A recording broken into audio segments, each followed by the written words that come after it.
Hello, everyone. Welcome to a live edition of The Wrap right here on the Fight Game Media Network YouTube channel. Happy Tuesday evening to you all as you're back here to recap the week so far in WWE as we get ready for actually a PLE weekend for WWE NXT style with Halloween Havoc going down live this Saturday on Peacock, 7 o'clock p.m. Eastern. And of course, we got you covered with a preview of what you can expect this weekend.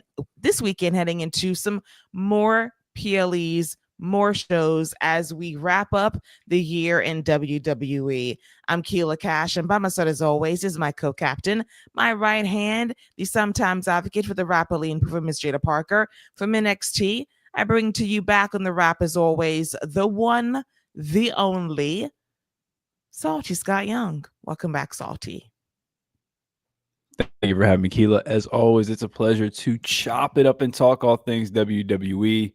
I'm excited about the conversation we're going to have.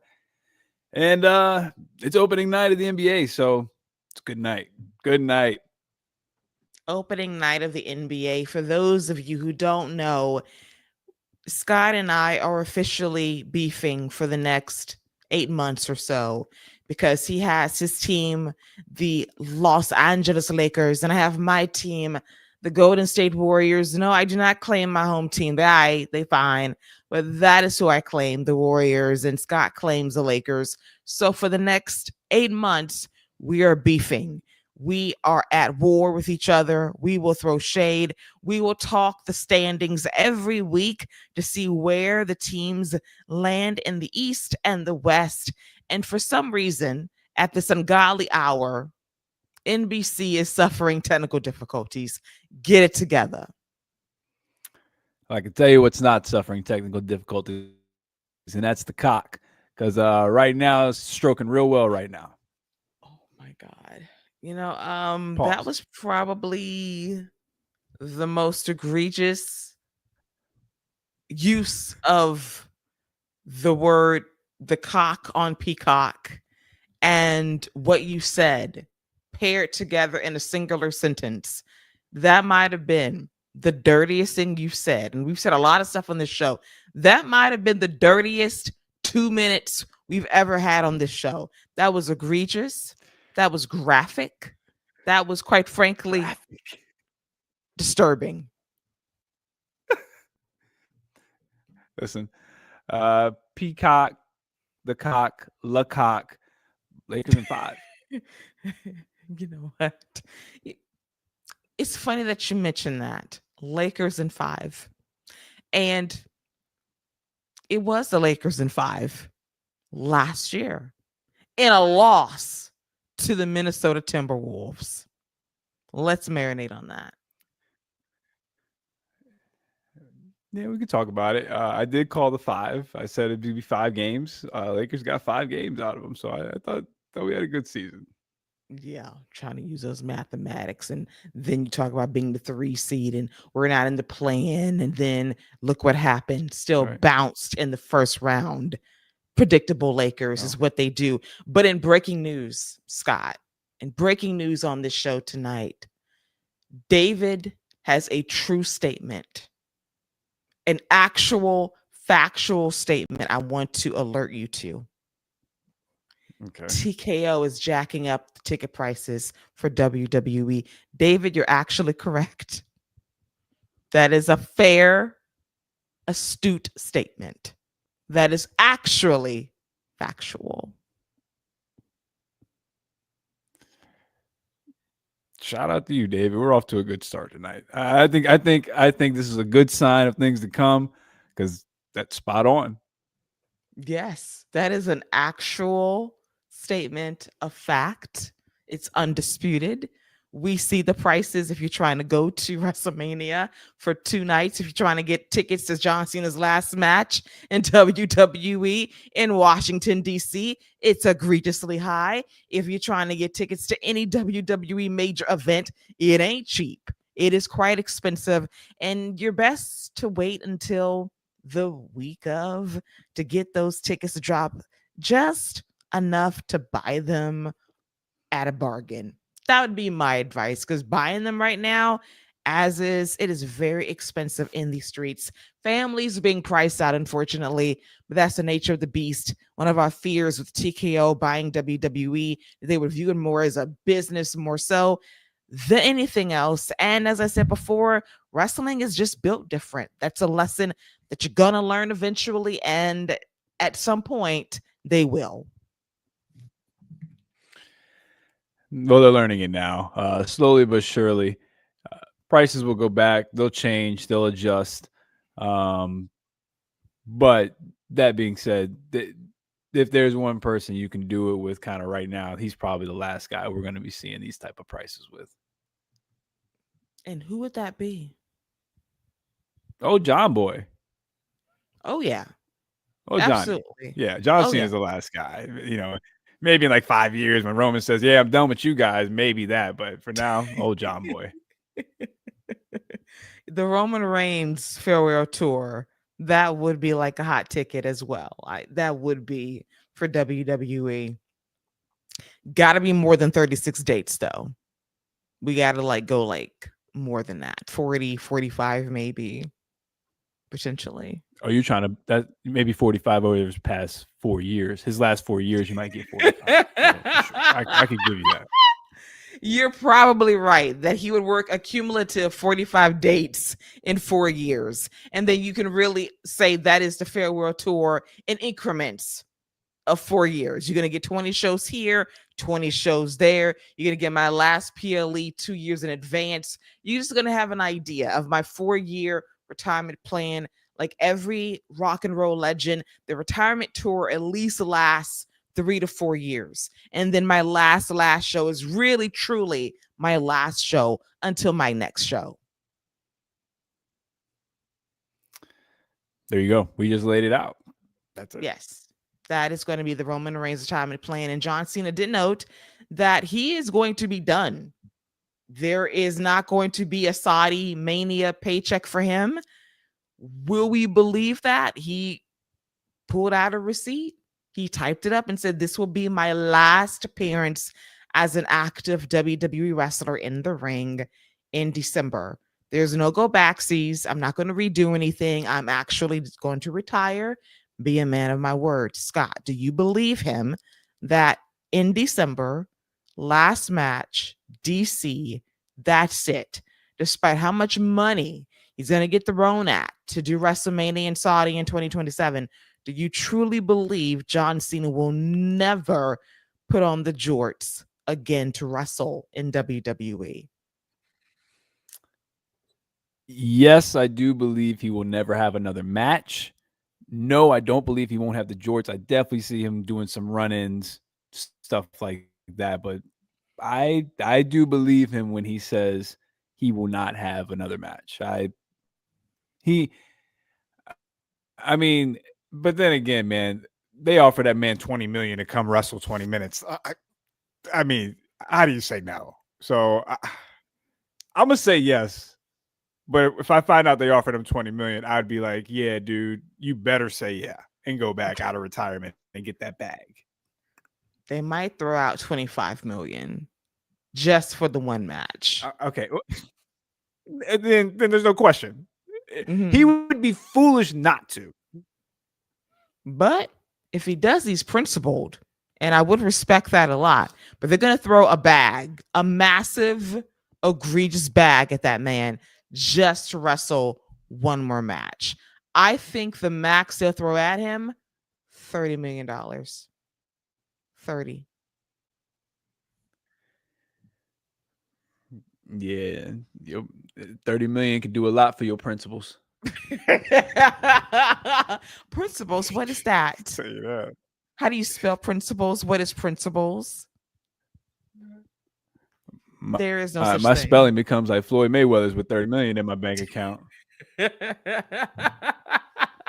All righty. We're going to take bets in the next couple of years whether or not Cena is going to work Saudi Mania as a wrestler. They might just pay him 15 to show up to just ring the bell and announce the matches, and he'll probably do that. But as a wrestler, we shall see. Before we dive into the week that was so far in WWE, we got to circle the bend. We got to do the thing that we do every Tuesday on the show. Out of obligation for us, Scott watches a show on Tuesday or during the weekend at his leisure as he sits back, pops some popcorn, relaxes, cues up the Netflix, and he watches our finest Canadian import, Sullivan's Crossing. So, not gonna lie, I forgot to cross over Sullivan's Creek this week because my heart was still in Dixie. Okay, I still had a heart of Dixie. I got sucked in over here. I'm supposed to be crossing Sullivan's Creek. I'm over here in Dixie, and now I'm on a task on HBO Max. I'm all over the place. I'm crossing over the creek next week for 2 episodes. Okay, I'm getting out of Dixie. I gotta get my heart out of Dixie. Once I get out of there, I'm back on Sullivan's Crossing. I got 2 episodes for y'all next week. First of all,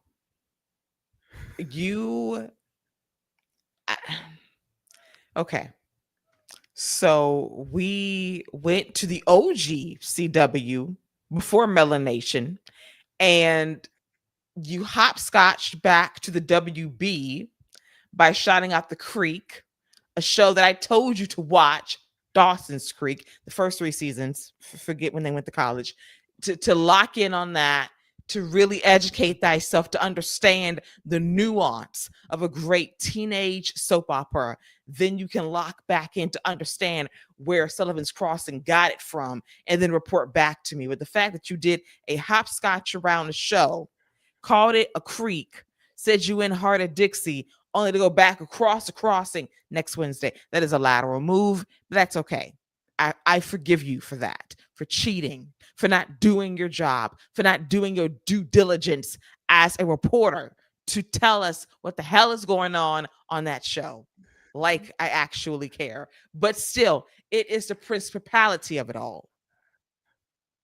No, listen, I'm with you because I need to know if my man who got the hole drilled in his head, how he doing. I need to check up on him, to be honest with you. So I need to see if there's more black people on the show.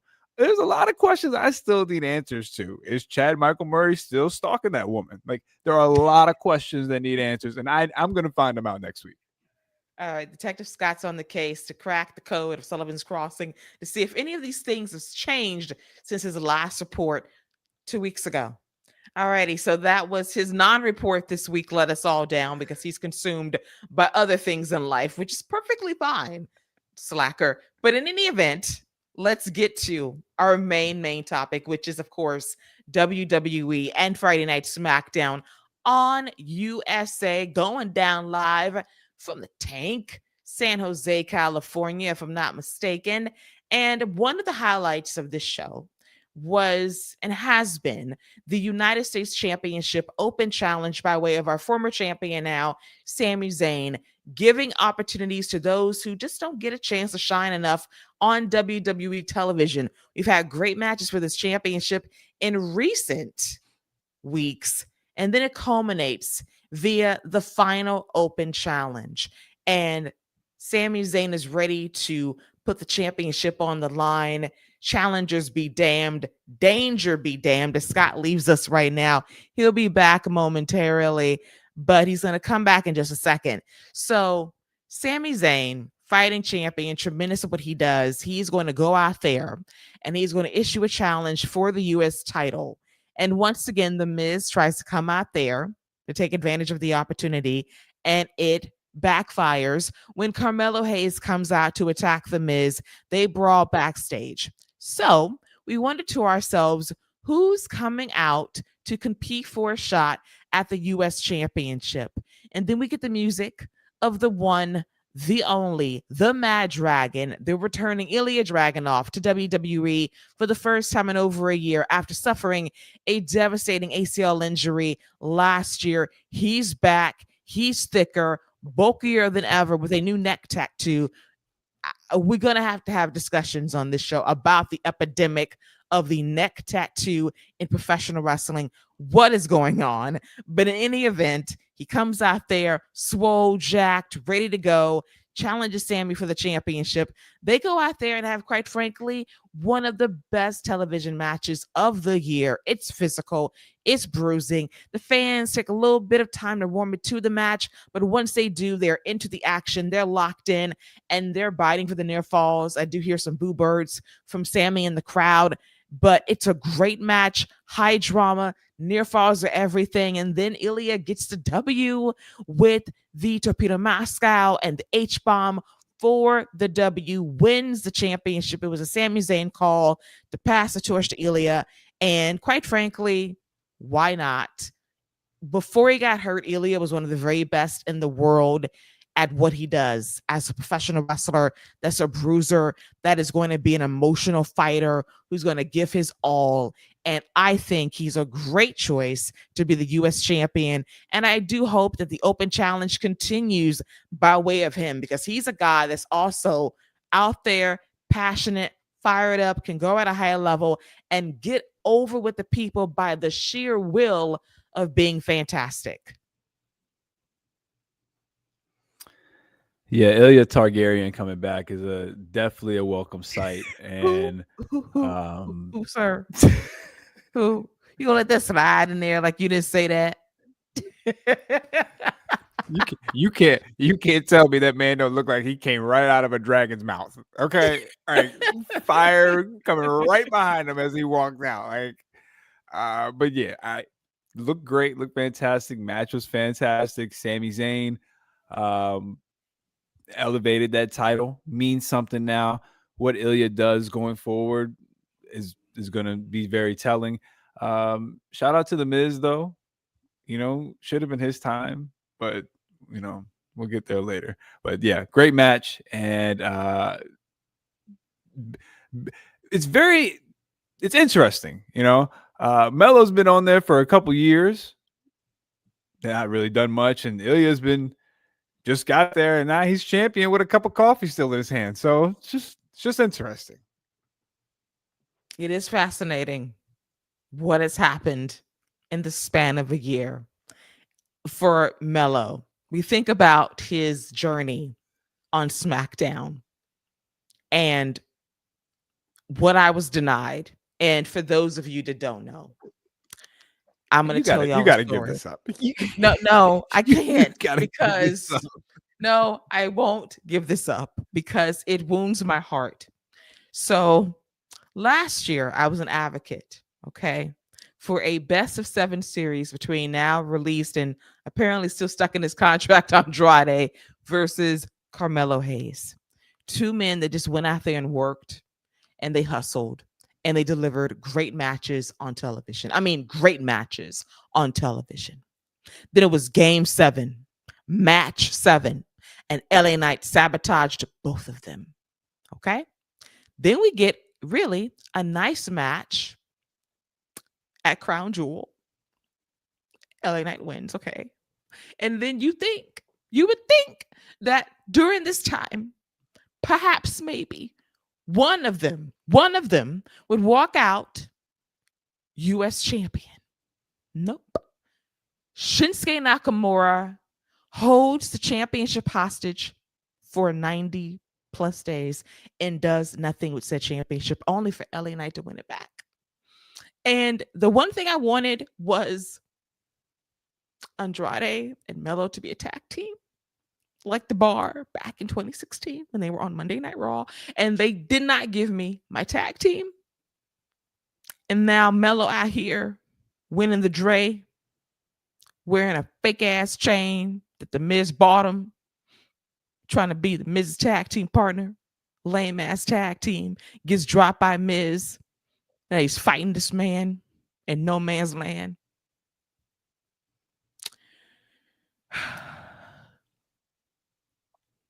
All right, so you got to give this up. I'm glad we got this off your chest. It's time to leave it in the past. Secondly, let's not ignore the fact that, again, Melo has never been more relevant than he was when he was with The Miz. So you want him to be in a tag team with the guy who's about to be out for a year because he can't read his contract. So I'm confused. I'm confused about this whole thing. That's why I said we gotta let this go. Okay, I think he made a great decision not getting stuck with the guy who clearly has no idea what a contract is. Well, I will counteract that by saying if they were in a tag team, he would have been happy, would have been at peace, would have got pushed, would actually work to have kept the job and not violated the contract and still be here. But no, they sabotaged, they screwed them over. I'm done. Okay. I've let it go. I've processed. This is my last time having this conversation. But you open up a wound. And when you open up a wound, I got to go back and put salt in it like you would, because your name is Salty, and just explain my case about what's happening. Okay. All right. I'm fine. Maria, hello. Fair enough. Welcome to the madness. It is Tuesday nights with the Wrap. And she's already coming in hot. And she says, I'm not crazy about talent winning titles after being injured for a long time. That is a valid point. We were saying the same thing in terms of the timing and Mello, who's been around for a year on SmackDown, who has been denied a singles push and a singles championship run. And now Ilja comes back, bad knee, healed up, apparently, braced up, ready to go, boom. And he wins. And sometimes you have to take a risk and get someone over and see where it takes you. And then sometimes you wonder to yourselves, who's been around a bit, that needs that equity a bit, that needs that push, then maybe you can put Ilja in that position to shine. So I get your point as well. But we shall see what SmackDown does with Ilja as champion. We already got a sneak preview of whatever it's going to be due to the MFTs and Solo Sikoa causing trouble post-match with their Juggalo face paint, which is not helping anyone at all, unfortunately. I said what I said. The presentation in MFTs leave a lot to be desired. They look like literally a Temu version of the Usos back in 2010 when they were trying to find themselves as wrestlers. No. They just look more like they're trying to be Terrifiers and messed up on the makeup. But I do like the MFT crew, like for what it is. Like I like the crew. I think Solo's doing a really good job with what he's got. But yeah, I'm with you. The face paint could be a bit much, but I think the crew is cool. Like I think they've done a good job of establishing the MFTs. They got my man JC looking so weak though, man. Got him looking out here looking foolish with that face paint on, looking like that. They sabotage, man. When your name is Jesus Christ Mateo, you've already been sabotaged from the start. Facts. But you know what? We cannot deny the greatness that is Tama Tonga in that group. We don't count the other one. I don't know who that is. You can not acknowledge him. You don't have to talk about him. But the greatness and the backbone, the glue, the seatbelt that keeps everyone safe and together, the real leader of that team, the great and legendary Tongalo. Lies. Seatbelt my behind. Please. He ain't provided no safety for anybody. Lies. And Maria, thank you. MFTs are discount bloodline. I'll go a step further. They are the spirit Halloween of the bloodline. That's who they are. So they are. Spirit Halloween come through in the clutch. Listen, when it's that last minute shopping and you need that last little item, they always come through for you now. You can knock them if you want to. I bet you might stop by Spirit this year. Knock them if you want to. Well, listen, Scott, that's all that we have now that Party City's out of business, okay? It's our last resort. I ain't spending $50 at Walmart or something either, so you're right. That's true. Okay, they took Party City from us. It's still a sad reality. It's gone. So now we have to rely on Spirit Halloween and the $1.75 tree. That's where we are in terms of the decor and getting things on the cheap. And Five Below. And Facebook Marketplace. Shout out to you. For what? What did they do? Facebook Marketplace? Yes. What did they do? What did they do? Boy, I'm gonna find everything I need on there. Oh, you don't need that? How many times you wear that? Once? Yeah, let me throw that in the washer 3 times. I'm gonna rock that joint next week. Bam, done. Look at that. Facebook Marketplace. Everything you need is on there. Somebody got something new that they don't need. You just gotta find it. Okay, so we have Scott starting next week during the Facebook Marketplace segment as if we're on QVC, and he's going to advertise what he would buy from Facebook Marketplace. And he's going to say, hey, go on there, get this. Actually, what you need to do is bring on something you bought from the marketplace, advertise it, and then tell us where did you get it from. Shout out the vendor and let them know, hey, man, I need a commission. I'm helping you make some money here. I'm bringing business to you, and then we can get a sponsorship person from Facebook Marketplace that can help pay for this show.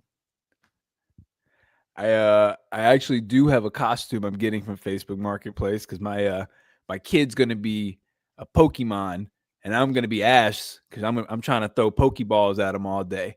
So I'm gonna get my costume from Facebook Marketplace. So you know what? Yeah, I'll get the costume and I'll show it to you. There you go. All right. I'm holding you to that. Your word is your bond. Okay. As you go back to the creek next week and examine that show and review it. I expect this to be done next week. So 2 pieces of homework for you to complete for me and report back next week. A lot of pressure. Mm-hmm. Yeah, but you can do it. I believe in you. I have faith. As we now move on to our main event of SmackDown. Now, it was supposed to be Jacob Fatu and Drew McIntyre in a number 1 contenders match for the undisputed WWE Championship. Now, word on the street was that Jacob was hurt. It was a non-wrestling related injury. And come to find out, our dude needs some dental work. So we had a phantom attack backstage, bloody, violent attack. And I can safely say I know who did it. It was not Drew McIntyre. Fernando has a very good theory that it could have been Randy Orton. Very possible because we know that Randy is looking and hunting for that championship as well. But I know who did this, Scott, because of how he was laid out, the gruesomeness of this attack, the teeth on the ground. Clearly, the attacker was the Tooth Fairy. That's who did it. That's enough. All right, that's quite enough. Now the real question is the Tooth Fairy paying extra for the silver teeth? Well, listen, hey, that costs at least 100 a grill. Okay, 100 a grip. All right. So Jacob's going to come back with Roman Reigns' teeth when this is all said and done. That must mean he coming back. He might come back as God mode because when Roman came back with them fresh teeth, he was on a whole different level. So we might be looking at the 2027 Royal Rumble winner, Jacob Fatu. Listen, pearly whites, that veneer, that bright smile. I'm telling you, when he comes back with the full white teeth, the grill, everything looking straight and clean. Or he went for the Roman. That's what we call it now, the Roman. When you go for the Roman smile, you come back looking like a star. You're going to win the Royal Rumble. Guaranteed. He's going to be in a generational 5-year run as champion. Bet. Once you get those new teeth, it's a wrap. That man's out due to dental work. You got to let that thing set a good 2-3 months. Let that, yes, new teeth, new smile. Shout out to Jacob. Yes. So we got Maria too joining in on Clue. She says it's Cody. He is framing Drew. I will say this. So when Cody came out there, and I have to say, it's hot as hell in San Jose. This man had on a peacoat. And he looked good in his peacoat, but this was not Atlanta in December. It's hot. Take that peacoat off, okay? And he looked good with it. Take it off. So he was upset, offended that Drew would take the easy way out. And so they had an impromptu match. And when I mean impromptu, this man had his dress clothes on. Didn't change to his gear, dress clothes. Out there fighting in slacks and loafers against Drew McIntyre. Great brawl, fun fight. But then what took me aback, that shook me a little bit, was the fact that Cody grabbed his WWE Championship belt and he used it to knock out Drew to get the DQ. I was like, well, that's very un-Cody-like of him to do such a thing. It gave me pause a bit. Dark Cody could be loading. I'm trying to see where it goes from here. But we do have people thinking, is a swerve? Could it be Randy? Could it be Cody setting up Drew McIntyre? What's going on here? And it's fun because some answers don't seem that far off, because it does seem a little weird. And I was kind of surprised that Cody would deliberately get himself disqualified in this match. And I'm presuming it's building to a championship match, possibly maybe at Saturday night's main event next Saturday in Salt Lake City, Utah. Well, all I know is that if Drew gets another shot at the title, he can't get fooled again. He can't take another L, like, because it's getting a bit ridiculous. But Cody rocking the black too. Mm-hmm. Yeah, you know, I could see the signs. You know, but then it becomes, does he just snap on Drew? Does he cheat to beat Drew? Does Drew beat him and then he snaps? Like, there's a lot of different ways you could do that. You could have Drew win the title, Cody, you know, give him the big hoorah afterwards, and then he goes and just goes crazy on him afterwards. Finally snaps and loses it. But as far as Jacob Fatu and who did that, I would really like it if it was Cody.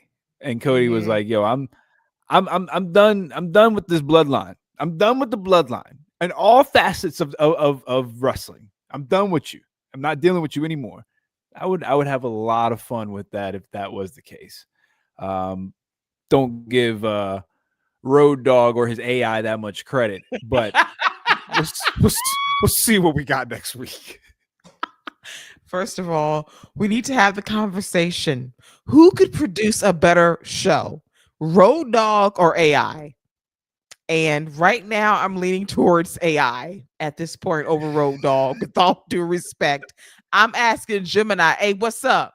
Can you write a good episode of SmackDown? Can you push Mello? Can you give me a good story that makes sense?" I'm calling Copilot. I'm using all the AI that I know that can help me out, because it's got to be better than Road Dogg. I will shade you all day, dog. I don't give a damn. Because listen, we out here revamping the show because word on the street is that you suck at your job, and you've been sucking when you had it the last time. So hello, I'm relying on AI to get the job done. And as Scott said, we are seeing tails, the darker clothes. The moment that Cody stops dyeing his hair, that'll be a clear sign. The man ain't been jet black in a long time. So when he stops dyeing the hair and it goes full on black, it's a wrap. It is. So yeah, we don't need that. Let's hope he doesn't do that. Last time he thought he was Superman coming back from the dead, and that didn't work out too well for him. So let's not do that again.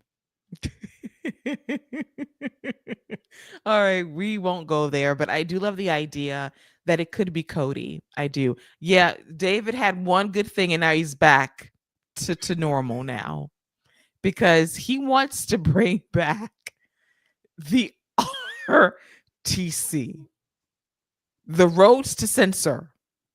That sounds kind of clever. The Roads to Censor WWE, not Rights to Censor, Roads to Censor. Nah, we're good. We're good on that. We're good on RTC, OTC, CTC. You know, Cody and 5. Cody and 5. That's that's the new go-to. Cody and 5. All right, so I am all for Cody pulling a Naomi. I didn't do it. Do you have the security footage of where I was that night? Do you? I didn't do that. So I kind of need him to be completely, I did not do this. I respect Jacob. I respect what he does. I respect his game. I would never. And then you get the footage of he actually did it. Yes, he did. So we shall see. Speedy recovery to Jacob Fatu. War Games, in whatever form this is going to be, has gone through some things. All the ideas that could have been has been makes me wonder, should we just have one War Games match for the ladies and just men do the tag team Survivor Series match. Just do that because yeah. You could do that. It would be different, and you would give the women some. This would be a time where the women would have something that the men wouldn't have, and that doesn't really happen very often on a WWE pay-per-view. It's always got to be, well, if one has one, then the other has the other. So I think it would be absolutely okay if the women had the War Games match, and then you give the men the traditional. It seems to me like we're setting up the Wyatt Six and the MFTs, and they would fit perfectly in a traditional Survivor Series type match anyway. God forbid. What we don't need is them in the War Games. Oh, Okay, Jesus, Lord, no. I'm just saying we got AI writing things. AI don't know how people wrestle. They all they know are names and what they've been doing. So last thing we need is the Wyatt Six and the MFTs in a War Games match. I'm just saying that's all a possibility, but I'm cool with the women having it. They have the best story going right now that doesn't have the injuries. Yeah, and I'd have the main event to be real. Let's go all the way with it. The story's there. There's a better story with the assortment of talent that you have versus whatever y'all was going to do with the dudes. A lot of people are out with injury right now. Whatever you had with Seth and Jacob, all that's kaput. Honestly, that's done. You can't tell the story that you want to tell. So I would just honestly have the ladies' main event, do the traditional Survivor Series tag team match with the MFTs and the Wyatt 6, call it a day, integrate the bloodline somewhere on the show. And then that'll be it for me. I do wonder, because of Nikki Cross always getting in Solo's face, who would be the lady in the MFTs? Who would step up to counteract Nikki Cross? Nia Jax. Oh, I mean, right? I mean, that would be just the most natural, and it would fit. Like, and why wouldn't you call Nia Jax? You know what I mean? Like, Nia can go in there and handle some of the men out there. She's gonna be tossing them around. Like, that's not bad. If you throw Nia out there, Nia can do some damage. So, yeah, it would be Nia for me. Man, you're probably right. You're probably right. Horrifying thought in a couple of ways. I mean, she would fit, true. It would be kind of fun. It would be. But I need good Nia to show up, though. I can't have sloppy Nia out there. I'm going to need you to be locked in. I need you to be out there in the moment, whooping ass. And I do think in that environment, she could get over. And just for that, because you didn't want it, now I need this to be a War Games match. Just to see. Oh no, God, no. Just to see the chaotic mess that would be that match. Now, last year I'm scarred because they had Nia out there as the Iron Woman. The Iron Woman. Yeah, I don't need to see that again. I mean, that was my least favorite War Games match. We dragged that match last year pretty hard. But yeah. So, but now that you mention it, out of morbid curiosity, I kind of need this in a War Games match now, just to see how rough and tumbly it could be. Just give me the traditional 5-on-5. That's all I need. The MFTs versus Uncle Howdy's crew, versus the Leatherfaces, and we'll be good. Versus the Leatherfaces. Give me that all day as well. It feels like they're trying to recreate the Shield and the Wyatts from Elimination Chamber. You cannot duplicate that magic. You can't. It's going to be a nice attempt, but you just can't. I just hope that the MFTs, all of y'all, step up and have a good, fun match. I have complete faith in Solo and my guy Tama Tonga. JC, we just got to work on the makeup and presentation because he's a beast out there. Just let that man be him. Talataga, Talatala, whatever his name is. Good luck to you. And then the great allegedly Tongaloa, whatever. and legendary event. David is also on like a run of just information to suggest that Brie Bella is going to be in the MFTs. How? How? In what world? That doesn't even work in 2K26. I'm not mad at it. I'd be interested to see how everyone kind of reacts to her. Wildness. I would react like, where the hell are you? Where are you? Are you lost? You and the MFTs. I'd ask where Brian is. Where's Brian? Because you have no business out here. Where's Brian? Something's going on. Babysitting. That's where I'm at right now. Babysitting the children. As my wife is on this excursion with a random team and not with her sister. So that would be my question and my answer right there, all in one. All right, so that was SmackDown, a decent show, better than usual. As we get to now Monday Night Raw, going down live in Sacramento, California. And this was the fallout from what happened last week when the Vision turned on now former World Heavyweight Champion Seth Rollins. So it was a buzzy segment, shocked people in a good way. And we thought, okay, WWE is making the best out of a very rough situation. And in that moment, everybody saw the aura, the drip, the essence of Braun Breaker looking really good, holding that World Heavyweight Championship, wore it on the Japanese tour recently in WWE. Saw the pictures. He looked good with the big gold belt on his shoulder. He wore the belt heading out into Monday Night Raw on Netflix. And then WWE takes a curious turn. So at first, Braun Breaker defies Scrap Daddy, Adam Pearce, saying, hey, you want your championship back? Ask nicely. Say, please. Is it that hard to do that?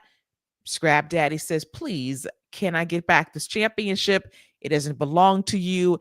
It's now vacant. Can you just hand me the belt? And so Braun Breaker, with the encouragement of Paul Heyman, does. So we get a battle royal later in the show. The winner will face CM Punk for the vacant championship at Saturday night's main event. So Paul Heyman cuts a promo to explain why the Vision turned on Seth. It was because he was hurt. And they don't want a hurt bum shoulder bitch leading their crew. So they took advantage. They led a coup and they overthrew their leader. And in doing so, now the Brawns stand tall. Now, because the turn we all think was supposed to happen after WrestleMania has now happened now, you would think, would WWE pivot and go with the hot hand, take a risk, and push Braun Breaker? The answer is, nah, we're not going to do that. We're just going to go back to what we were going to do in the first place. And they completely threw water on what happened last week by pulling both Brawns from the Battle Royal. I will say that it was a nice moment that Pearce basically said, hey, ask me nicely, since you wanted to be a smart ass with me earlier, ask me nicely to put them back in the match. And he still said, hell no, I'll stand the door. I did laugh. But at the same time, it's like, what are we doing? In the moment last week, Braun Breaker was over as a star that could actually be given the championship to be the face of the moment, to run roughshod, take a chance, take a risk.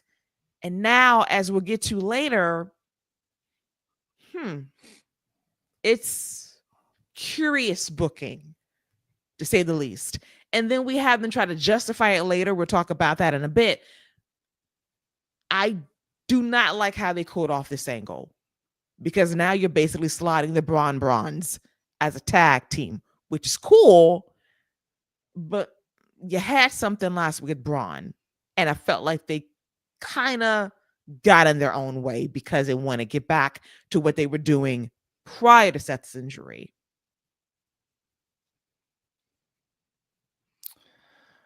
Yeah, does feel like they had an opportunity to elevate at least one of the two. But Yeah, they're not going in that direction. I think the next path for them is probably going to be in the tag champions. But let me say this though. This was probably the most enjoyable Adam Pearce has ever been on my television screen. I thought he showed just enough and puffed his chest out just enough out there with them where he was like, look, I'm only taking so much. Then he did the battle royal, got the crowd all high, let them get it all excited and rubbed it in their face, said tonight. And then, like you said, the backstage thing with Paul Heyman, I thought Adam Pearce came off as a real boss, very good. That's Adam. That's an Adam Pearce I can get behind. Shout out to him. He was the highlight of those segments for me. He was. Now listen, Scott has made fun of me because I am a Scrap Daddy supporter. Sometimes Scrap Daddy gets on my nerves. He does work my nerves sometimes. He's let me down, and I've converted a bit like, dude, you suck at your job. But on Monday, he stood on business. The backstage segment, I was laughing because he basically said, oh, you gonna play me? Like, no, like I'm pulling them for the match. You asked me to put them back in, and it's still a no. Slam the door. I laughed. So he really had a good night in terms of I'm the boss here. I run shit here. Like you just are here and now you think you can run over me. No, I'm not playing that game. Like you play in my face, I'm gonna play in your face. I like that. I appreciated that. That's why Scrap Daddy has cheddar biscuits for that moment right there. That's why. Other times I revoke the biscuits because his decision making is really, really bad. And he screams loudly and I think he's going to stroke out. But this moment is why I love me some Scrap Daddy, Adam Pearce. This is why, because he was on one. And I love that for him. We need that consistently because Nick Aldis would not let that shit ride either. He would also do that on a regular basis at risk of his own ass whooping. To be fair though, people don't be bucking at Nick Aldis like that. They be like, yeah, you actually a bigger dude. You kind of a big dude. Let me not do that to you. You look like you still might be hitting that gym real hard. So let me not do that to you. So they a little different. Nick don't really have that issue. People be testing Adam. Like, and Adam's starting to get tired of it, and I like that. Ain't nobody really testing Nick, and I don't think we really want to. Randy tests him every year and he gets fined for it. So that's the biggest test that he gets. And they have it in canon. Like every year, I will test this man and get fined $100,000. I'm good for it. You know, That's true. Randy's the only one that tests him. Like, hey, I'm gonna get my fine and you ain't gonna do nothing. Like one day Nick gonna get tired of Randy's shit. And so you know what? I'm putting the boots on for one night, got the tights on. It's gonna be you and me because I'm tired of you RKOing me. Tell me I'm good for it with a fine. No more. That man just gonna start leaving bags in front of Nick's office, and Nick will be like, "What's going on?" And he gonna go out in the ring and just get RKO'd. And they're like, remember the time he paid in advance knowing he was going to do it? See what I'm saying? He paid the fine in advance. Like, I know what I'm going to do. I know what's going to happen. I pay it up top. Randy has no respect for this man. None. Randy's like, hey, you TNA original, I wish you would try and fire me. Magnus. Magnus. Oh my God, not the old name. Oh. Yeah, but I do. It's a great recurring storyline. Like at least once a year, Nick Aldis will get RKO'd and Randy will have the fine ready. He already knows, like, I have it in a bag. Here's $100,000. Get ready to eat the RKO. I'm gonna be extra angry one day, and I just want you to know that you're gonna eat an RKO. And oopsies, my bad. So I need Scrap Daddy to equally be ready to be on guard and to know what you can expect from Braun, because it's coming. They're gonna take that man out, and I'm gonna pray for him because he's pushing his luck right now. But at least on this particular week, he stood on business, and I appreciated that. Shout out to Scrap Daddy. Yes, sir. So we're gonna get to more of the reasoning as to why they decided not to push Braun Breaker as champion in just a bit. But let's get to my favorite match of the night, which is for the World Tag Team titles. It was the Judgment Day's Finn Balor and JD McDonough versus the phenomenal one, AJ Styles and Dragon Lee. And I loved this match. And the fact that we saw AJ and Dragon Lee team up, it made sense for them to compete for this championship. Great back and forth action. The fans got into it. Dragon Lee, I'm so happy that he's getting this push. It's contract time, and they're pushing him, so they want to keep him. And AJ is starting this retirement tour early, and you want to highlight him as much as you can. And the Judgment Day, listen, I love Finn Balor, one of the OG recipients of Cheddar Biscuits. I enjoy JD in the ring too, but they seldom defend these titles. This reign meant very little. And so I'm glad this title change took place, because I think that AJ and Dragon Lee are the hotter team. They can have better matches, but we know what this is all about. If it's going to be written and ordained, the Bronze will beat them to be tag team champions probably before the end of this year. Yeah, they'll definitely be champions. Somebody's gonna get slotted in the Seth Rollins spot. That's what AI is telling them to do. That's what Triple H is gonna do. He only listens to AI and the black guy on the computer. Those are the only two people he's listening to right now. Okay, so somebody's getting slotted in there. Bronze are gonna win, and that's gonna be a great match, by the way. Oh, Let me just. Yes. I think we can both predict that right now. Whenever that happens, that is going to be a pun intended phenomenal match. Like I go ahead and give me 4.5 off top. But this match was really good. I think JD McDonough, I've been high on him since he was an NXT Cruiserweight champion. He's one of my favorite in-ring guys in the entire company. I rave about him every chance I get on the show, and every time he goes out there, he shows out. Today he was showing some power moves, throwing power bombs around, pitch perfect moonsault. JD is that guy. So shout out to him.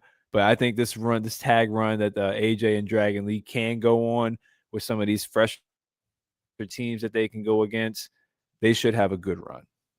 I agree. Hope it lasts for a while before the Bronze are coronated.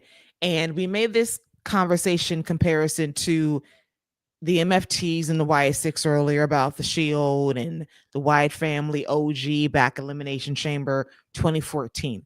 The Bronze, in my opinion, could be what Seth and Roman were as tag team champions when they were in the Shield.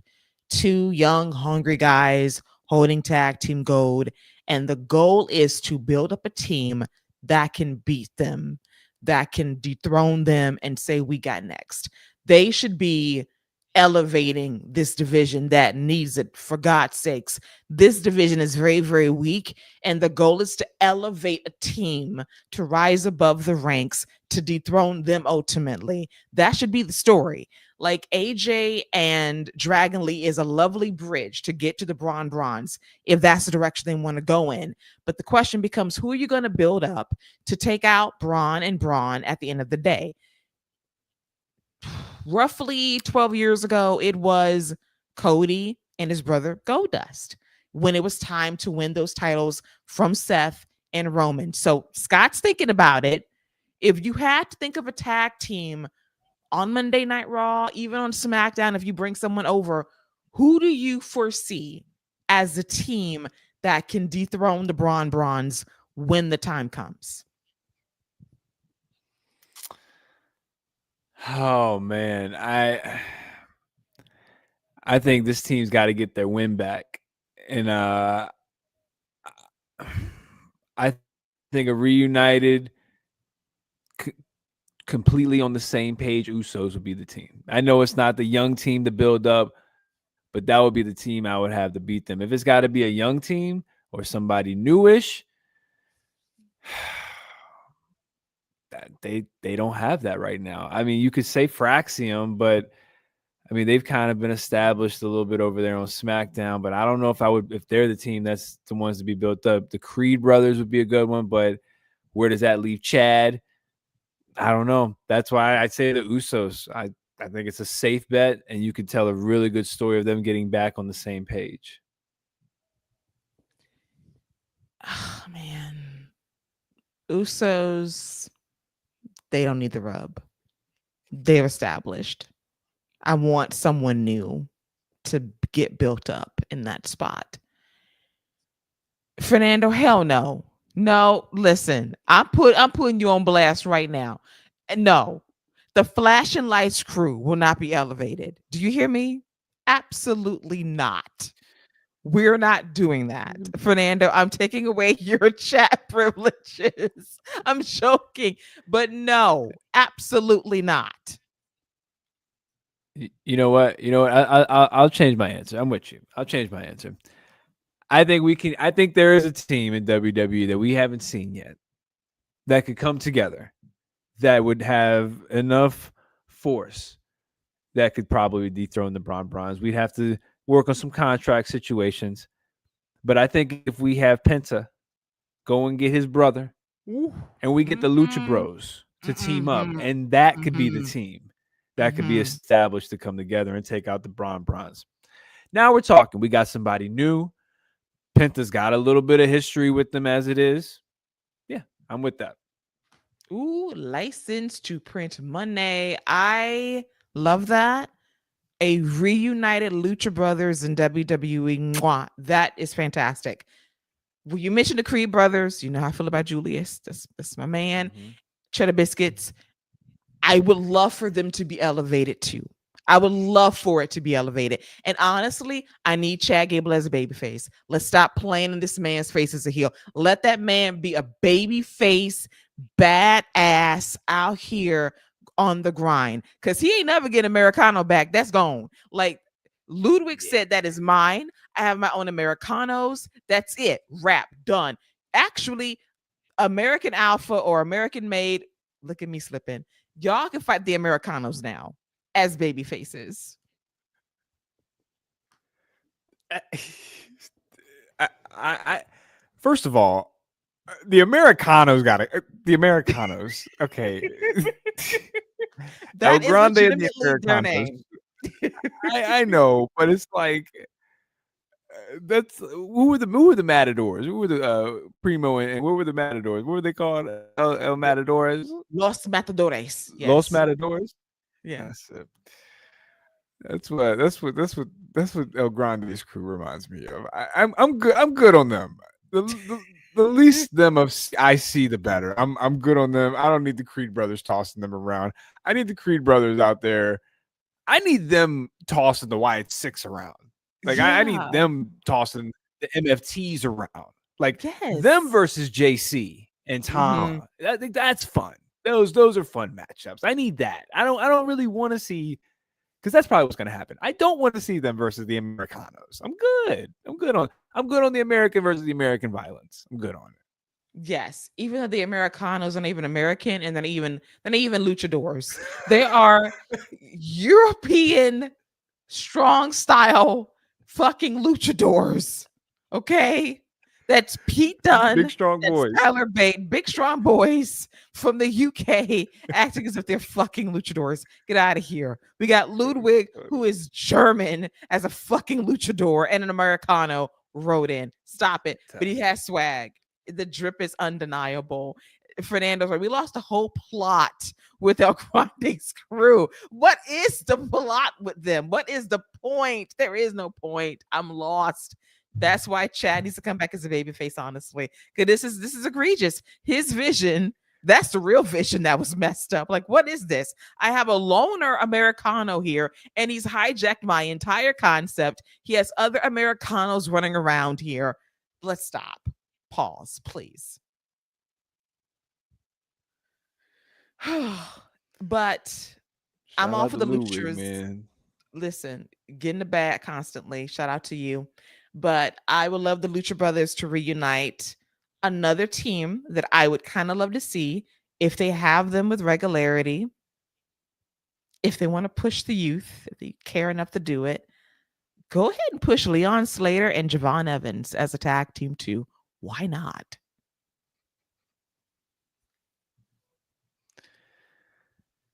Yeah, you could do that. It's just, do you have long-term plans for that? Are you gonna? They're not gonna get serious about Leon Slater as long as that man is a TNA contracted wrestler. He ain't beating no Bronze in any type of match. Well, it's a lateral move, Scott. If you're trying to get the bag and a contract, you do what you must. This relationship is very loose, and you're basically upgrading up, essentially. It's like a little trial run without the contract, which is fine. They have this very lovely working relationship. You can fall up, you can fall down at any time, and you still win at the end of the day. And then Maria has a good question. What about Priest and Rusev teaming up potentially?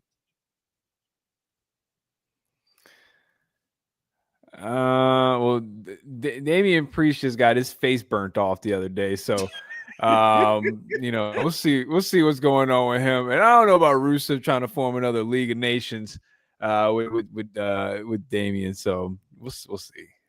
You could with Sheamus, though. You could with Sheamus. They could be a good tag team. Could be. That wouldn't be bad. Him and Sheamus wouldn't be bad. Yeah, I do laugh at Wade Barrett mentioning League of Nations on commentary every week. Like, he's still scarred by the League of Nations. So I do appreciate that. David just bringing us more news, which I appreciate. After he had that great moment, he's back to normal. No. Chad Gable joining the Wyatt Six would be like Daniel Bryan joining the Wyatt family. It'll last 3 weeks and then he'll leave the group in a steel cage match. I'm like, I'm out. I'm good on that. Exactly. All right. Let's quickly get to our next segment, which is Maxine Dupree versus Becky Lynch for the Intercontinental Championship. Not as good as their first match because the finish was just awful. But I will say, technically speaking, this was Maxine's best match. Great counters, great near falls, hometown girl. They were in her corner. They rooted for her. But of course, Becky had to take the cheap way out, cheat to keep the championship. But that means this feud must continue. And I foresee it continuing possibly maybe at Saturday night's main event next weekend.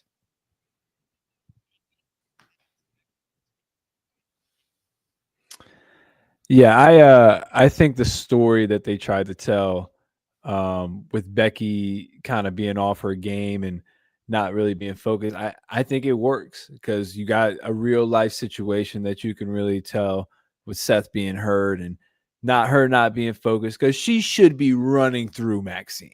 Like, she's the man. She should be running through Maxine. But the story of her not being on her game and not being focused, I like it. And she probably will take some time away here soon. Seth's going to need someone to take care of him while he's getting right. Why not give it to Maxine? But then again, there's a ton of other people I'd rather see with the IC title. But I think they've done a good job of elevating Maxine. And now I think the next step with her is for her to start getting some wins over some of the lower card women on the roster. Start getting some of those roll-up wins, start establishing a finisher, and not just on main event, but on Monday Night Raw. Like, you've done a good job of building her up to believably pull an upset on Becky Lynch. Now it's time for her to start winning matches, whether it's with roll-ups to build confidence until she starts hitting finishers. Like, now is when the time to really start building her up because you've got her to the point where people believe in her. Now we got to make them believe that she's a real winner. Absolutely. So I'm looking forward to that. Hope they push her more. She's improved so much. You got to get her some big W's and some feuds as well, which makes sense to me because if you want to elevate her, you got to get her some W's as well. She will probably lose to Becky Lynch, but that doesn't stop her momentum. Build her up with some good feuds, get her some W's and go from there because she does have something. She has the passion, a true love for wrestling. She takes it seriously. I respect that about her. She's improved and she wants to get better. She wants to do this. And I respect someone who's willing to go out there, put in the work, try and get better every time. And she has done so. Here's hoping she gets her fully realized championship match very soon. Some good points in the chat. As Fernando notes, he would like to see Maxine win the Most Improved Wrestler of the Year award. Now, Fernando, we do have the Rap Awards coming up in a couple of months. And for those of you who don't know, we do have a very special category for those who have improved in our eyes in WWE. And it is an award that is named after the great Von Wagner. Last seen, eyes bulging out on Dynamite. But there was a time when this man was improving in the ring, was really showing some strides. Then Kyle O'Reilly left, and we realized that it was really just Kyle. But at the time, we named an award after him. Probably need to rename the award this year, but we do have a Most Improved, and she probably will be a front runner for it. Yes. No, we have to keep the name, man. Like, we have to keep his legacy alive. He improved. He did legitimately. He had a personality. I think I baked one cheddar biscuit for improvement. And, I hope he continues to want to do this as a wrestler because he was improving. He really was. And that's why we have this award to move up, to elevate thyself, to be a Von Wagner, to know there is hope for you when there was literally no hope for that man in the very beginning. So we hope that he continues to aim higher, as well as whoever wins this award. And Maria provides a great segue to what Becky told Heyman backstage. So Heyman runs into Becky, or Becky runs into Paul, and he's trying to apologize, trying to lend his services to Becky Lynch. And Becky jacks him up, calls him a penguin-faced prick, tells him, I never trusted you. You are a snake's oilsman. I don't like you at all because my husband knew exactly what you were going to do. He used you just like you used him. And now you have the bronze. You latch yourself to these generational stars for your come up. So you need to enjoy this while you can, because my husband's coming back and the rent's going to be due and he's going to kill them. And you would wish it would have been you when it's all said and done. So I loved Becky being menacing, can see through Paul Heyman, and said, oh yeah, bet my husband knew what you were going to do. So this isn't shocking. What you should be worried about is when he comes back, what you're going to do when he takes out your boys. Because once that's done, who's left? You. So I love the energy from Becky. I appreciated it. It was really good, subtle stuff. And I was here for it. She did a great job backstage with Paul. And I thought on this night, she was the far better promo than Paul was on this evening. I think the biggest thing that came out of this is that she, in that single promo, you could argue that it happened last week, but in that promo right there, she has already established Seth Rollins' motive, the reason for his return, and positions him as a top babyface for whenever he does come back. Becky Lynch did that. She did that in one promo. She just set the wheels in motion. So now we know what's going down when he comes back and what the reaction is going to be. We don't need the explanation of, what's different and all that. She just laid it out there. Like, very well done. Great promo. And it didn't affect anything with her and her character and what she has going on. It just added to that story with her and Maxine. So I think they've done a good job of adding that extra layer to it. And the Becky Lynch Paul Heyman encounters are top notch. Yeah, it was really good stuff. And she laid out the foundation. Like, when my husband comes back, he has a mission. He's laid it out. He's going to take out your boys. He's going to come for you. Like, in 6 months' time, this is going to be the future before you. You just don't know when it's going to hit you, but it's coming.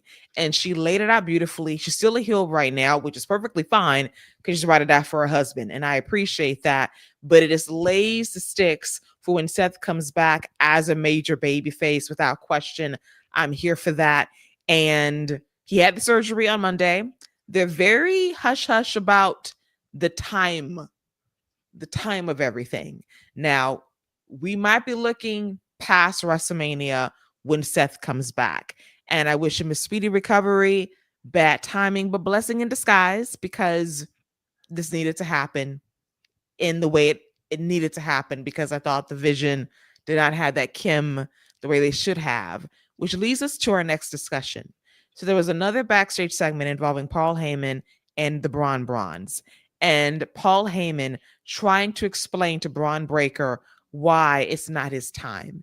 And he went on to say, well, I had a client and his name was redacted, and he could have been WWE champion on day damn one, but we waited a few months for him to become champion by beating The Rock at SummerSlam in 2002 when he became one of the youngest WWE champions ever. So it's all about timing. And you, Bronson Reed, it's all about timing. Your time is going to come. You're the future. It just has to be at the right time. And this isn't the time. No need to worry, because the future is now, but not right now. Basically trying to explain why this isn't happening, why you two are not in the battle royal. And I felt like delayed instant gratification. You had something hot for a week and you doused water on it, and you're trying to explain away why you're not doing what you need to do, because it led to a main event that was, quite frankly, predictable, and you're going to lead to a predictable champion when it's all said and done. We could have went with a hot champion that could have told a pretty good story heading into Seth's return in WWE post WrestleMania. Sometimes taking a risk and a gamble is better than just staying with the status quo of it all. Yeah, you're not wrong, but at the same time, storyline wise, kayfabe wise, Paul Heyman's not wrong either. Everything he says about all his clients was spot on. A lot of what he does is about timing. Think about when him and Big Show turned on Brock. I think it was that Survivor Series. Like everything with him is timing. So he's not wrong. At least in storyline explanation, the AI has been paying attention to what's been going on and knows Paul Heyman's history. So I will give them that. But you're not wrong as far as them taking a chance and them just not willing to push a young superstar, just not willing to give them the ball and let them run with it and see what happens. And you could probably go back and blame this on the Jack Swaggers of the day, the young guys who seemed to have it and who they wanted to push and who they gave the opportunity to, and they just didn't work out. So that's kind of where we're at right now. And maybe we'll see the reason for it later. You know, maybe Paul Heyman will come out and say they got a title match that's so at Survivor Series or something, and we just don't know about it. But whatever the case may be, it does feel like we're going back to the old guard instead of taking advantage, and that's a shame. But we'll see what happens next week. I'm willing to give this story a couple weeks and see what they have in store for the Bronze. Yeah, I agree as well. And you made a very good point about WWE maybe 15 years ago taking a risk on a Jack Swagger, for example. Choices. He wasn't the guy for me. Then they try to take a risk with Drew McIntyre. He wasn't ready yet. The Drew we have right now, more than ready, obviously. But at the time, they were pushing people prematurely who weren't complete. And that was on them. Like, they didn't have an eye for talent in terms of who really had it. Like, Redacted, for his time, had it. Deserved the push, undoubtedly so. And Maria, I'm gonna circle back on you. Nope. Maria,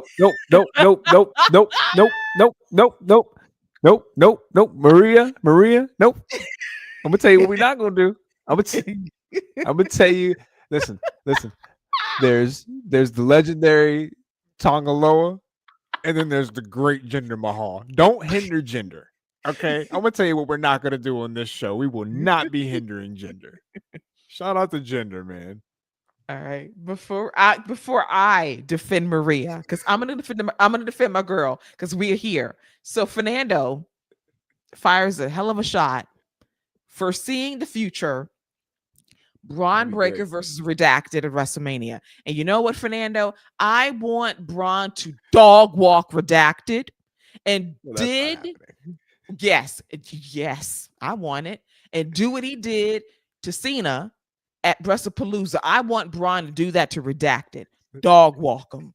Do that for me. Because I don't need this to be competitive. Dog walk him. And then, Maria, you were absolutely right. Let me put your quote up here on the main stage of our show. It is Jinder's fault, 100%. Let me tell you something, Maria. Stop. So Scott and I started working together roughly 4 years ago, okay?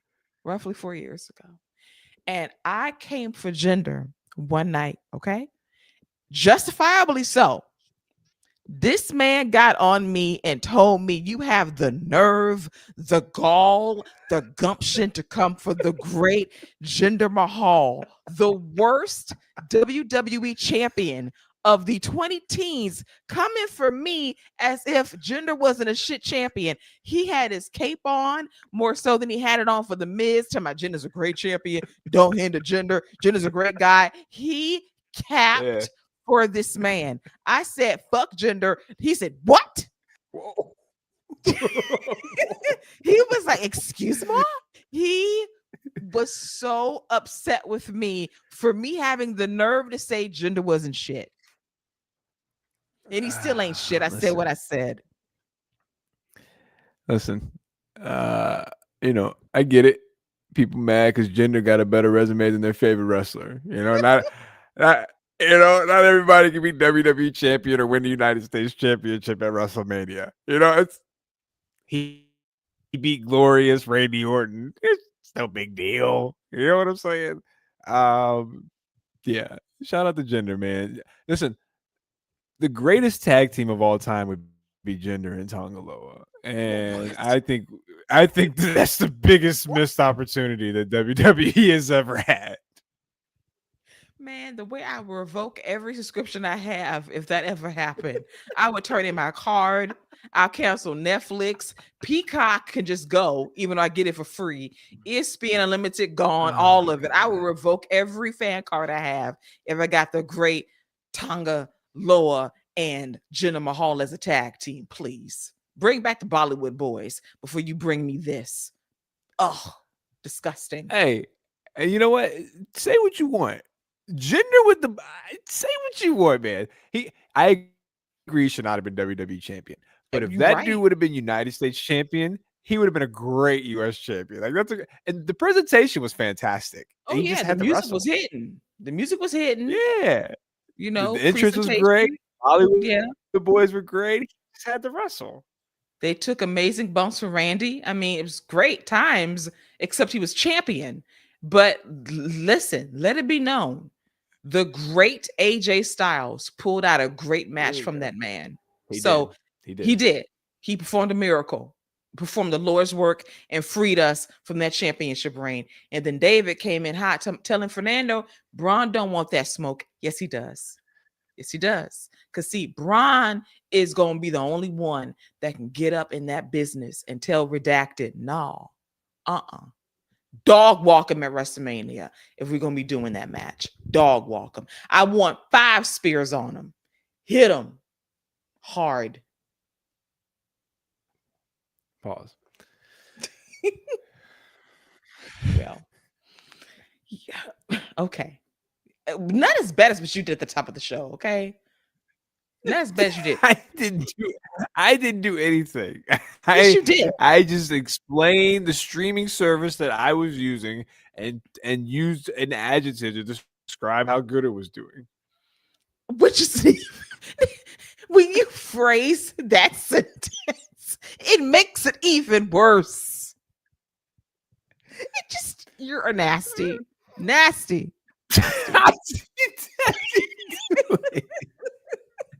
I was just watching the game. Yeah, you were. And by the way, the game is going great for me. Going great. Love it. Love the score. Fantastic. I turned it off. Of course you did, because my team is winning. Of course you would. Like, click. And then Luca out here, 37 useless points. Oh, well. Go Warriors. All right. So our next topic is going to be, if you ever want to see something where you know what's coming, you just go ahead and watch Nikki Bella tell Stephanie Vaquer, hey girl, people coming for you. You got to watch your back.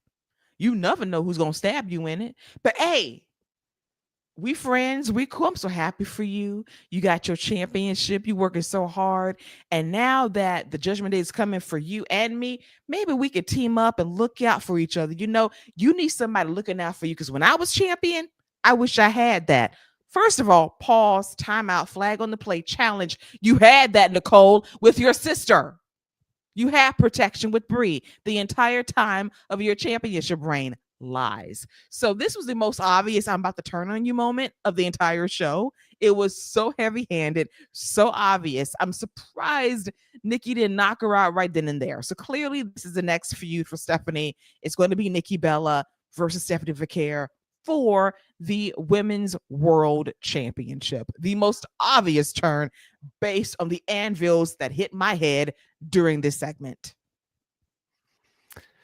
Don't forget she had Alicia Fox there too. At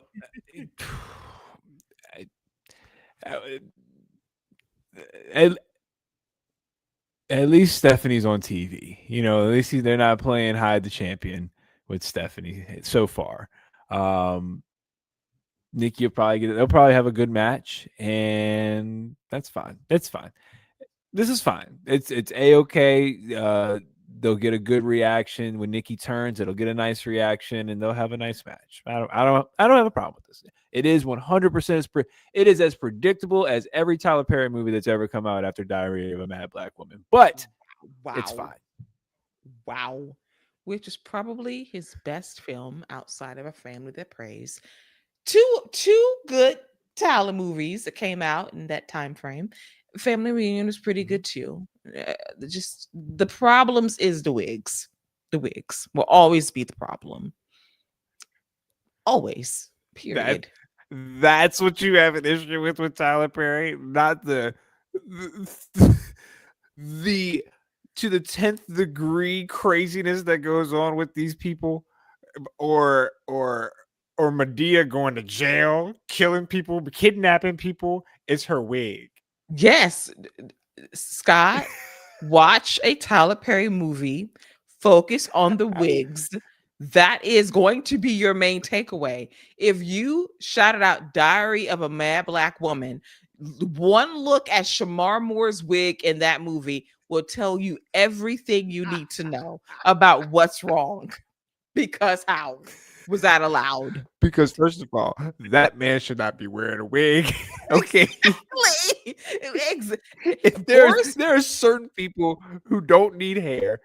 Yes, you know Shamar Moore's one of them. Had that man in a cornrow wig. That's okay. Fair. My man Boris Kojo, who has no hair, had on an afro wig in Medea's family reunion. Look like they were extras from the barbershop. Looking like extras from the barbershop. Line up all wrong. Just all barbershop. Wrong. You're right. Okay? You're right. Barbershop 3. Barbershop 3. Not even the good barbershop. Barbershop 3. No. The direct-to-DVD version of Barbershop. That's what this was. Those wigs are egregious, okay? Egregious. And Fernando is asking one of life's great questions. Why is Nikki Bella getting this match? Because she's Nikki Bella. That is why.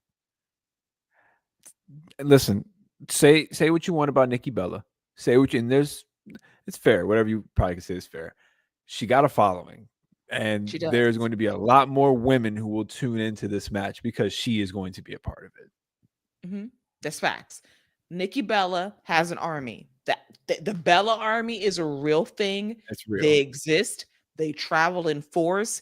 They ride or die. And listen, I like Nikki as a heel. So if I get heel Nikki back, locked in, cutting promos, being that bitchy heel, give me that all day long. It's better than the babyface Nikki Bella that's not getting over. The heel version of Nikki Bella, she can do some damage. And I think that should be more locked in character-wise, and that'll show up in her matches too. I'm 100% with you. And we're spending way too much time on Nikki Nikki Bella, by the way. But now that we're already down this rabbit hole, I've been kicking around this idea where I would love for her to call up Fatal Influence and have them rock with her. Like, I think she could be a nice lead, because I think JC's a great number 2. I think she's a great number 2.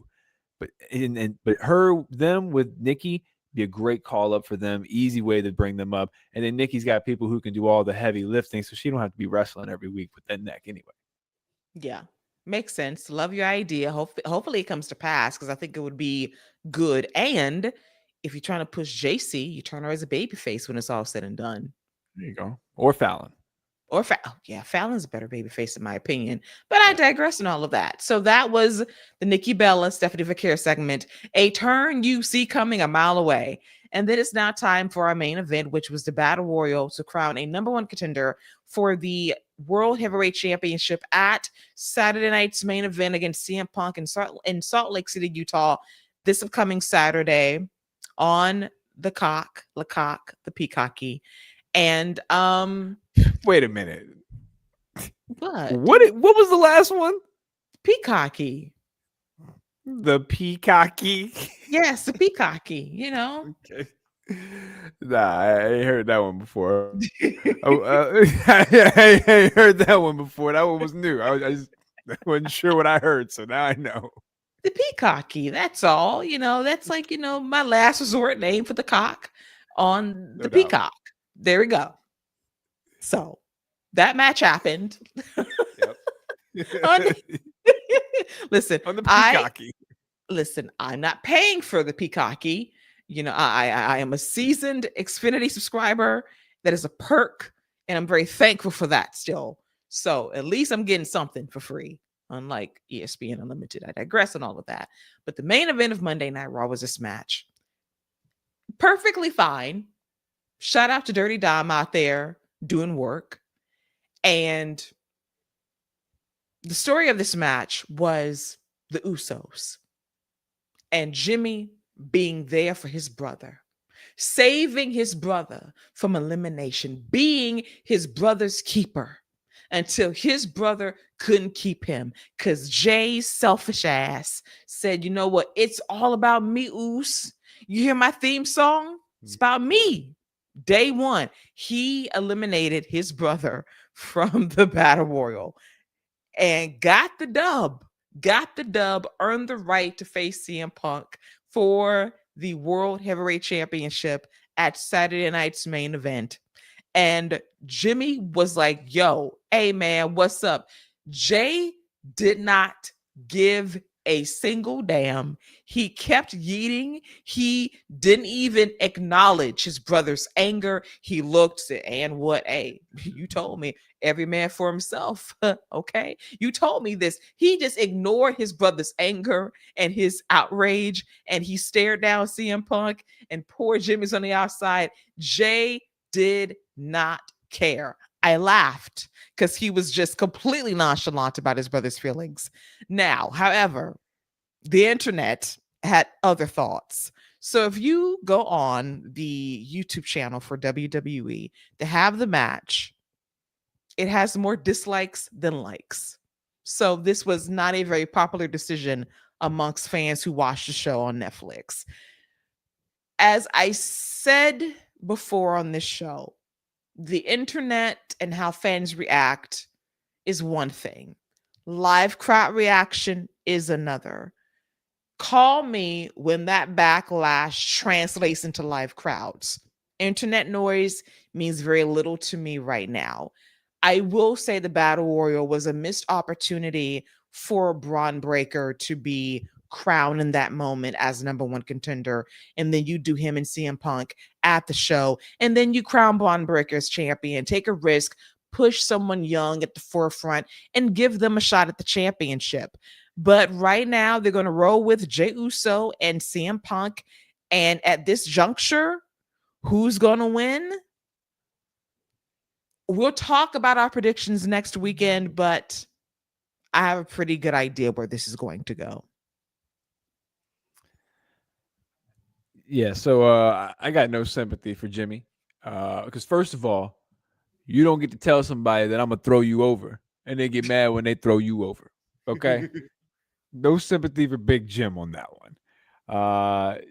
I think this everything about this fits perfectly. The story that they're telling with Jey Uso, being willing to do whatever it takes to get that win, fits perfectly. I've never been a big fan of battle royals to determine champions and stuff like that. I don't think they've done a good one since Kurt Angle won the over the top battle royal to become world heavyweight champion like 20 years ago. So I haven't been a fan of them since then. But it is what it is. Jay winning. If they were willing to do something different, which I don't have the faith that they'll do, because I just don't know if AI's got the guts. But if AI is willing to take a chance, I know we're going to talk about it next week, but I think you go with Jay, man, and you have Jimmy help him. That's where I'm at with it right now. I'll deliver my pick next week. We'll talk about it. But Fernando, Gigi's going to appreciate this comment. Poor Tito Jackson got sacrificed by his own brother. First of all, we're going to put some respect on the late Tito Jackson, okay? We ain't going to do Tito like that, okay? We ain't going to do Tito like that. But Jimmy, Big Jim, I have zero sympathy for you, because you should have known what was going to happen to you when this was over. Now, I did laugh because Naomi was on the socials late last night and she told Big Jim what he needed to do. Scott, did you see what she told him to do? Nah, I thought she would be sleep resting, but I guess she wasn't. What'd she tell him, man? She told him to essentially push Jay onto a car. Just shove him, one big push. And that'll take care of everything. Jade. Yes. Just push your brother. She did the Jade. Yes. Push him. Push him onto a car. That's how you handle your brother. I think instead of that, she should have told him to proceed with caution. She out here telling this man to commit felonies. Okay. She's telling her husband, we don't need your brother as the baby's uncle. Get him out of here. Get him out of here. It's not gonna work. It's not gonna work. She getting stir crazy at home. She getting stir crazy. They need to bring her in and do commentary or something, because she getting stir crazy at home. At least she went out to the game. At least she got some fresh air. She got some fresh air. She went out to the game, hung out. That was a hell of a crew to hang out. We had LA Knight, CM Punk, the Usos, Bailey, people who hate each other in storyline just hanging out at the 49ers game, just kicking it. Having a good old Knight, time. Jey Uso, and CM Punk were just all beefing, and they out there toasting and cheersing. Hey, can't wait to see the kids, Jimmy. Hey, Big Jay. Hey, Big J, Big Jim. Hey, when's the baby shower? When are we gonna be coordinating that? Because we gotta, get the baby's stuff, ready to go. Yeah, all that beef, and they out there just partying. AJ Lee taking the picture. somewhere taking the shot, definitely, for sure. All righty, so that was Monday Night Raw. Fairly good show on Netflix. And very quickly, let's get into our NXT Halloween Havoc preview. Things we can expect on Halloween Havoc this Saturday on Peacock, going down at 7:00 p.m. Eastern. And it's going down in the desert in Arizona. Looking forward to the show. And I'm pulling up the card right now. And of course, you know what I got to do. In the level of importance, what is important on this show? What is important? What is relevant? What must we look forward to in the order? And shall we see here? All right, got the card pulled up. Let's get to it. Matches are, and it is a 6-match special, meaning Walker HBK gives us more than Triple H does for his PLEs. So, in terms of importance, we have Javon Evans and Leon Slater versus Mr. Iguana and La Parka in a tag team match. Scott's face says it all. So okay. I'm going with Leon and Evans, but I don't know where that came from. Neither do they. Neither do they. A random ass match, but I expect fun. Javon working with Mr. Iguana and Gileska should be a sight to see. Yeah. Unless I you don't got pull the out no puppets. pup is gonna get pulled out, trust. But brothers in 5. Brothers in 5. That's my prediction. Should be a fun match. Next up, the Broken Hardys, Scott. Not the Hardys, Broken Hardys, because they dipped into the lake of reincarnation actually to seek out this segment because it was incredible. We had the whole Hardy family compound on display. The children, we had Reby out there, we had Senor Benjamin, all of them out there at the Hardy compound, hyping up the Broken Hardys, Brother Nero, and Broken Matt Hardy versus Dark State, the Flashing Lights crew, Deion Lennox, Cutler James, Saquon Sugars, and or Osiris Griffin in a Broken Rules match for the NXT Tag Team Championship. So I'm thinking this is going to be a cinematic match that you're going to see on the big screen, if I had to guess. I don't care what type of match it is, long as the end game and the end result of this match is the flashing lights gang gets deleted, thrown into the lake of reincarnation, never to be reincarnated again. Long as that is the end goal, like they should be treated the way DX treated the Spirit Squad and how they got sent back to OVW. Okay, I need that type of treatment right here. Send them down to Evolve or LFG. Okay, one of those two. I need a cameo from Michelle McCool saying, "All right, I'll take them out here. I'll take them from here, and then send them all down to LFG." But that's what I need at the end result of this. Me too. I need Vanguard 1 or 2 to basically shoot a laser at all of them.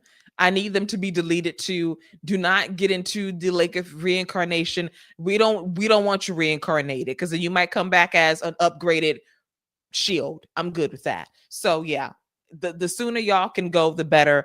Go Broken Hardys, go. Keep these titles. And if you're going to push somebody, I still say give it to Javon and Leon.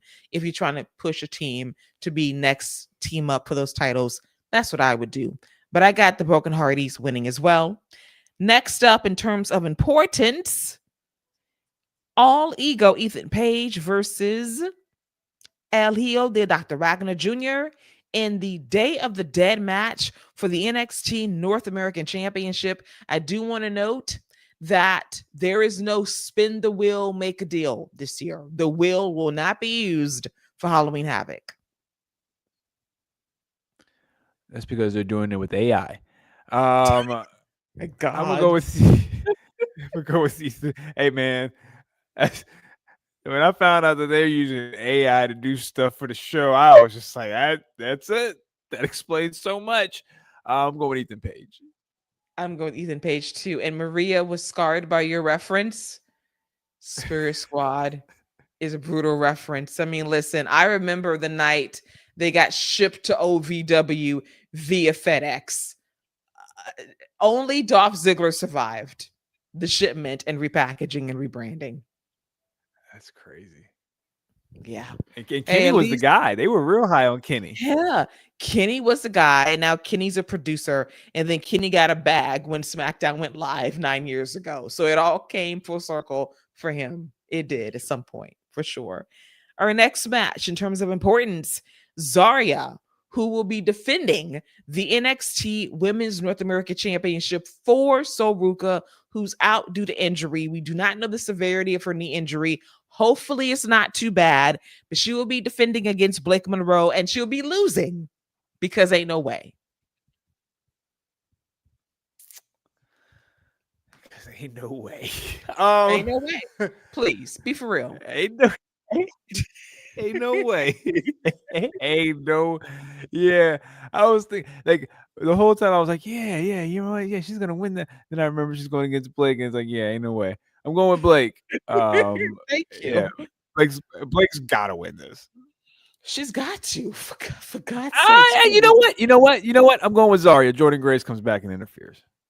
Wow. Well, Jordan might be beefing with Kalani Jordan because they evicted her from the locker room for being a traitor. And then Kalani got the nerve to have an attitude with Jordan. Girl, you got kicked out of your own locker room. Jordan, whoop her ass. For me, Kalani's working my nerve now. Now Scott got me on the Kalani get a life train because a girl. Yeah. I'm done with her. I'm done. I'm done with her. I'm done. She's getting on my nerves officially. So beat her ass, Jordan. For me. Do it for me. Next match in terms of importance. Jacy Jayne versus Tatum Paxley for the NXT Women's Championship. I expect this match to be very good. In my heart, I would love Tatum to win, but they're not dethroning Jacy Jayne just yet. So she's going to lose this match. It will hurt me, but I really like Tatum. If you're going to watch NXT, her promo, Scott, was pretty good. Fiery babyface promo. I love Tatum, but they won't give her the win. I would love to see it, though. I said it last week when she won the Royal. I'm gonna go with Tatum. I think she wins it. I think we get a big moment, and then I think we get the thumbs down, and they turn on her, they drop her, and that sets up our next feud. She has a nice short reign, but I'm gonna go with Tatum with the upset. They need a reason to have this show. Like this can't just be a glorified NXT show. So give me something. So I'm gonna go with Tatum with the upset. Wow, I am leaning towards your optimism. I would love to see it. Then Izzy turns on Tatum, and you have them beef and feud. Makes sense. And then Lyra will come to Tatum's rescue. I love that. And then if you really want to go full on, if Bailey snaps and you have Izzy and Bailey team up, which would be kind of fun too if you want to get her out with Gulling Mess. So there's options here because Lyra's playing both sides. She's tag team with Bailey on regular television on Monday Night Raw. Then she basically migrates NXT to be with Tatum. Makes sense to kind of do two feuds in one. I would love for Tatum to win. I hope that you're right, but we shall see. David, we'll see. We'll see. We'll see. You're a dreamer. I do love that you dream and that you have these ideas. Next up, our main event will be Ricky Saints versus Trick Williams for the NXT Championship. I enjoyed their contract signing segment. Ricky Saints, I don't know what it is lately, but cheddar biscuits lately. Great promo tonight. Looking forward to the match. I still don't think that Ricky should be NXT champion. I don't see Trick winning the championship back. He's got to go up to the main roster soonish. But I got Ricky with the W. I got Trick winning the title back. I got Trick getting back on the mountaintop. I think Ricky gets called up pretty soon. I think Cody needs somebody to work with him while he turns heel. Ricky's that guy. But yeah, I got Trick winning the title back. Wow. You make some bold picks for this show. I like it. I'm kind of, Fernando agrees too. He beats pretty Ricky. And yes, Ricky is pretty lately. Yes, he is. Yes, he is. Yeah, pretty good at taking L's. He's been the worst representation of NXT as a champion they've had in the last 3 years. Scott, I am not speaking about that man's representation as champion. I am completely being shallow right now. I don't care. I know exactly what you're talking about. I don't care. I know exactly what you're talking about. I'm just saying, though. Yeah, I know what you're saying. Yeah, he may be real nice in the eyes. I can tell you what else he's real nice at. That's giving the other people wins. That's what else he's real nice at. He's charitable. I appreciate his charitable efforts. Thank you. Just a more popular Dion Lennox. by a lot. Jesus Christ. I'm just saying. Hey, it's Hey. Keila's dream tag team coming up. Hey. Woo, Team Light Skin. That is enough. Team Light Skin. Might as well call them Swirl. Oh wait, that's taken. Hey, listen. New Splash Brothers loading. That's who they are. The New Splash Brothers. Absolutely not. Even he said it's a bridge too far. Like, no, even though I hate Steph, like, no, we're not doing that. Yeah, we ain't doing it. We're not gonna disrespect Clay like that. Oh, yeah. So we'll see what's gonna happen. We will see for sure what's gonna happen with this match. I'm intrigued, very much so. So those are our picks and predictions for Halloween Havoc. I do expect this to end the streak of mid NXT PLEs because it's been rough since Stand and Deliver. Like, damn, can we get a good PLE from NXT? Might break that streak this Saturday. We shall see. But before we go, it's now time to select our match of the week across all the shows. And quite honestly, there were good matches from Raw, SmackDown, hell, even Evolve had a great match. So, Scott, take your pick. Ilja and Sami, that's the easy one. But I'm gonna give a shout out to AJ Lee versus the Judgment Day. I think that was a great tag match. Yeah, okay, very cute with the pun. Even CM Punk noted, yeah, I ain't here for AJ Lee like that. This is my wife, but y'all cute with it. It's a great name. It is a great name. It is very clever. I love that. Then I'm also going to give match of the week to Ilja versus Sami on SmackDown, but also to Kendall Gray and Callie Armstrong from Evolve for the Evolve Women's Championship. Great match. Kendall Gray, I said this before, future star. Callie Armstrong, future star. Stars that are ready to be on the main roster in the next couple of years.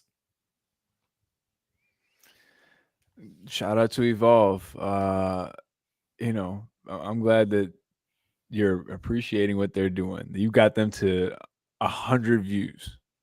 Listen, they probably got the most views they ever got from that match because women's wrestling is always going to be a draw. There's a great match. True. Trust me, Tubi saw some great hits that day. The most viewed Evolve episode ever because of that match. I do believe that. And Fernando, I agree. I have a strong feeling about Halloween Havoc. This could be the streak that ends those middling NXT PLEs. I do believe it's going to be a good show on Saturday. I feel like I'm going to enjoy myself. Walker HBK's booking is always questionable at times, but I do think this is going to be a very good show with some good finishes, I do believe. Yeah, as long as we make sure we go off the air on time and don't cut 30 minutes off for certain people watching on Peacock, we'll be good. Shade. I caught that immediately. Shade. Shout out to Tony Khan, man. Yes, shout out to Tony Khan. That's Amazon Prime. Amazon Prime. We can't even call the old cable company it's not even in demand anymore. It's gone. It's just Xfinity pay-per-view. And good luck, guys. We run a show once a month, and it's for AEW only. Whoopsies.